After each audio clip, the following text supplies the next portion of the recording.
Hello, my name is Daniel Switzer, and I'm reading from my novel I just finished up called Hope Starts Small. I'm reading Chapter 3, Part 5, Irises. The barn had been sold to Frank and his family by a man and his half-sister. She had lived in the upstairs part of the barn while their mom had lived below. The two of them were not close. When Frank and Constance began the process of the purchase, it became clear that of the two sellers, the brother was agreeable and easygoing, while the sister was not. When Frank and Constance made the arrangement for prepossession, for example, he had no objections, but she required payment and a contract. She was a hard sell, but eventually everything got worked out and the barn came to Frank and his family. They had moved in at the end of March, and soon after they came, one of the things they noticed outside was all the irises. They were everywhere, and there were all kinds: purple, blue, black. There were at least 3 independent garden areas, as well as beds surrounding the house. There were other flowers, too: roses, goldenrod, gladiolas. Strewn about were a handful of other small surprise flowers as well, that Frank couldn't name. It was beautiful, especially when Frank and his family arrived early in the spring. About a month after Frank and his family moved in, the half-sister came to get some things she had left behind. In the time leading up to that, they had learned that her husband had died after a long struggle with lung disease. He had gotten a transplant, but this ultimately only bought him a few more months. The upstairs had been rehabbed by her with his direction. Though ill, he was a contractor and knew what needed to be done. And she was handy, a carpenter in spirit if not in trade herself, and so she made the place beautiful. But after he died, she carried with her a heavy burden, and that burden of grief began to manifest in the garden. When she came to pick up her things, she told Constance that she had planted the flowers outside as therapy.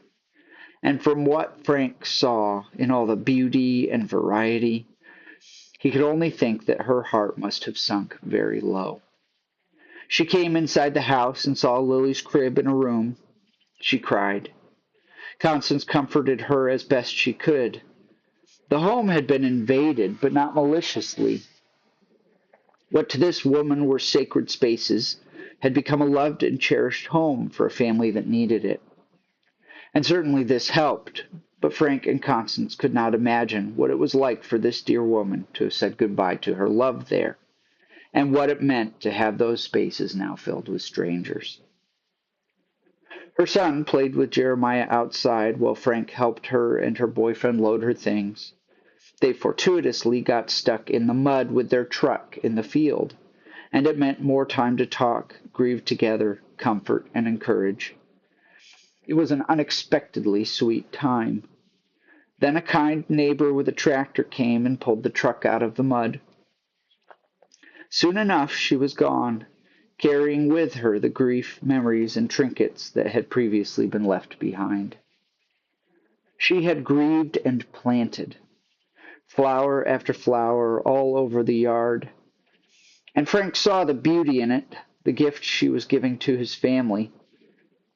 But it was very costly to her, not fair, really. Why she chose to make the world a more beautiful place in the midst of her suffering, Frank and Constance would never know. But it felt right somehow, like this little plot of land knew something fundamental about the world. That the great resolution to the entropy, chaos, suffering, and pain was through another gift, an offering of the Son of God. So in a way it was exactly right what she did, like she was singing a song where she only knew the tune and not the words, but it was enough to train her so that she could somehow still hum along. At first, when Frank arrived at the barn, he had not actually appreciated the flowers, not like he should have. He thought more about plants that made food. Flowers felt superfluous. But his eyes were turned by the gracious rebuke of a friend who pointed to these lovely irises and said, "Doesn't this just scream the glory of God?" And so from then on, Frank began to see them and love them and revel in them, especially the black irises. And as time went on, when the opportunity arose, he would bring in a flower each for Constance and Zoe, daily reminders that the world had quite a bit of beauty in it, in part because of them. All right, thanks for listening. I hope you have a great day.